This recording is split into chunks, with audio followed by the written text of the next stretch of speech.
Howdy there, Murdoch here, and we're back in this video with my top 10 favorite WWE Mattel Elite figures. And I know for some people, some collectors, a list like this shouldn't really have customs or fix-ups, but for me, that's what my collection has. I have a lot of customs and fix-ups in my collection, so that's how I want to share them, because that's how I enjoy them, that's how I have them displayed, and that's why they are what they are on my list. But anyhow, so I'm going to go through my list. I'm really excited to share it with you guys, and I hope you enjoy it.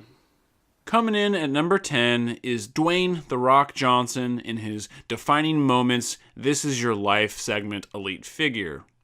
The head, however, is from the Ringside Collectibles exclusive Intercontinental Championship, came with a purple IC strap. So that's the head, and then I added the Attitude Era, Big Eagle belt to kind of finish him off. Overall, I think it's a really great figure. I think the soft goods they included in the Defining Moments line for him was really great. I really like this figure. It's held a special place on my shelf for a long time. Coming in at number 9 is the Elite 28 Bray Wyatt. This is an incredibly awesome figure. Still one of my favorites in my collection, well, obviously. In particular, they did a great job with his face sculpt. I think it's still one of the best sculpts that he has. The shirt that he comes with, his Hawaiian shirt, is really good. They gave him full color tattoos. Everything on here is basically stock. I've only added the chair and the lantern. So that's my number 9 figure on this list. Coming in at number 8 is the WrestleMania Heritage Shawn Michaels figure. I was super excited to have him in the collection. Shawn's one of the greatest in-ring performers of all time, and this figure does a really good job of representing who he was. The only thing that's really unique about this one in particular that I was lucky enough in my pre-order to get the early version where he had his chest and tummy hair. And it's really silly that it became such a controversy where Mattel or whatever, they removed it to save a little bit of money. I think his face sculpt is great. It resembles him quite well. The only thing I would nitpick about it is the fact that it's a little bit too neutral. It doesn't really say Shawn Michaels, a person who, of course, we know as being a really animated person, really emotional. The only thing I've added here is the championship, and it looks good with him. So I really like this figure. Comes in at number 8. Coming in at number 7 is the Target exclusive Hall of Fame series, Sgt Slaughter.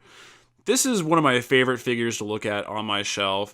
There are things about other figures that I like better, but for some reason, he's one of the figures that makes me the most happy to look at. I think they nail his overall look in terms of his entrance attire. What I've done here to mine is fairly simple. I've added the World Heavyweight title that the Warrior had. It's not actually the proper strap for what Sgt Slaughter took from him, and then I added the red elbow pads. That's pretty much it. I think it completes the look. He's got a really good face sculpt, especially when you have him with the hat and glasses. And you get a lot of extras in this figure. Even without the hat and glasses, they nailed his likeness fairly well. He's perfectly cartoony, and I really like the way they kind of gave him the balding look up top. One of my very favorite figures to look at on my wrestling shelf. So coming in at number 7, Sgt Slaughter. And coming in at number 6, another figure I really just have this weird soft spot for. One of my favorite figures, once again, to look at on my wrestling shelf is the Elite Series 33 Junkyard Dog. I'm not overly partial to the Junkyard Dog as a wrestler. He has like the dog collar and chain. It's just a great package overall. The chain is metal, so that's like a nice touch. It has a really good weight to it. It can be posed in a lot of different ways. And his face sculpt is really awesome. I think they pretty much nailed it. He could have been a little bit thicker, I suppose, if I was going to get nitpicky in terms of like his physique and the sculpting and the parts choices Mattel went with. But overall, I've just always had a soft spot for this figure. Overall, they did a really good job. One of my very favorites. So coming in at number 6, we have the Junkyard Dog. Okay, now it's starting to get a little bit difficult, but here we are at number 5, and I've chosen the Ringside Collectibles exclusive Cactus Jack. This figure I've always loved. It was probably one of the first figures that I picked up when I started getting back into collecting wrestling figures. In particular, what I really like about this figure is just the face and hair sculpt. I think they did a really good job of nailing an ideal Mick Foley. It's just a really good likeness, and I really like looking at it. What I've added to him here is the flannel vest from Luke Harper, and I've have him posed with a barbed wire bat and a stop sign on my shelf. The Cactus Jack, that classic t-shirt. Once again, this is a really good ideal version of Mick, and I've always really liked this figure. There have been times where on these kinds of lists, I would have ranked this figure maybe slightly higher, but today it's coming in at number 5. I almost forgot. It's coming in at number 5 on this list of my favorite WWE Mattel figures. In a way, I feel like this pick is almost controversial because a lot of people would pick this figure as their number 1. But coming in at number 4 is the Defining Moments Undertaker figure. When I saw this figure on the shelf, I was blown away. I think it's an incredibly awesome figure. Only a couple things really hold it back for me personally, but let me talk about what I like about it first. As silly as it sounds, it's an action figure piece of art. It really is. It's incredibly well sculpted from top to bottom. It's an incredibly good likeness. You get the top vest portion that comes with the shoulders. You get a cloth cape that beautifully drapes behind him. He has his tattoos. He has his elbow pads. He has his separately sculpted and painted MMA style gloves, I suppose. It's hard to pick up on camera, but he also has his design work in his tights. I've never felt quite as drawn to this look as probably a lot of fans do. But that's kind of the only thing that really holds me back. So I think it's an incredibly awesome figure. Anyone that picks this as a number 1, it totally makes sense. It really honestly does. I think it's an incredible figure. Like I said, an action figure piece of art. It honestly truly is. So for me, it comes in at my number 4.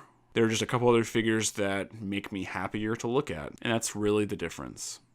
In a way, I almost feel like I'm cheating putting this figure at number 3, but coming in at number 3 is the Target exclusive Hall of Fame Roddy Piper.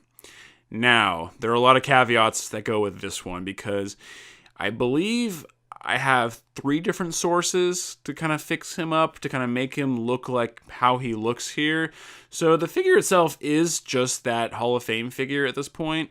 I know the face is probably a little bit controversial, but I like it. I like it a lot more than the Entrance Greats face sculpt. I think that sculpt is okay, but it's really neutral and doesn't quite say Roddy to me. So what I like about this figure is that it's very expressive. The kilt and the shirt and the bagpipes come from the Entrance Greats figure, and the jacket is a Ralph's figure clothing leather jacket to kind of just put it over the top. So it's one of my very favorite figures to look at on my shelf. I love Roddy. I love the way he's represented here now in my collection, and so he comes in at number 3. Coming in at number 2 is an incredibly awesome figure. This is the first Defining Moments Macho Man figure in the Defining Moments line. They nailed it with this one. I just want to get out of the way. Yes, this is not the original head sculpt on the figure. The original one is perfectly fine.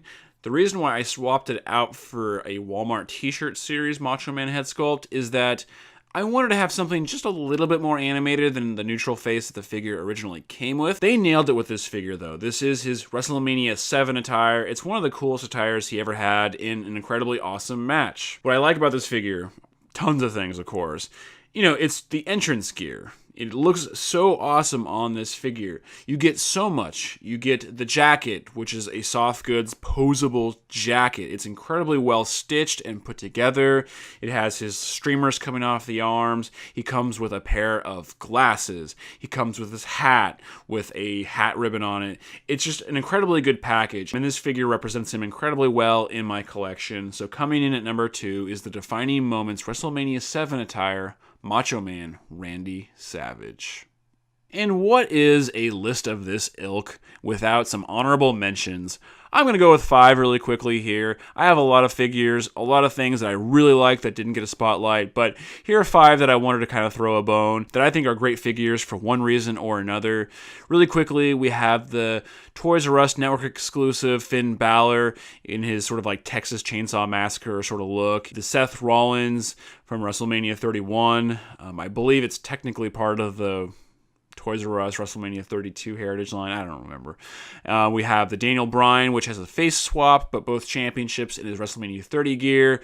We have the ringside collectibles exclusive Bret the Hitman Hart. I changed out his knee pads. I added a Ralph's Figure clothing jacket, and then the title. And then I have Charlotte Flair. I love Charlotte as a worker, and it happens to be really awesome in box with her robe. So I wanted to give these figures a bit of a spotlight as part of my honorable mention. It's so hard to pick a number one. As you can see, coming in at number one is the Ringside Collectibles exclusive Stone Cold Steve Austin.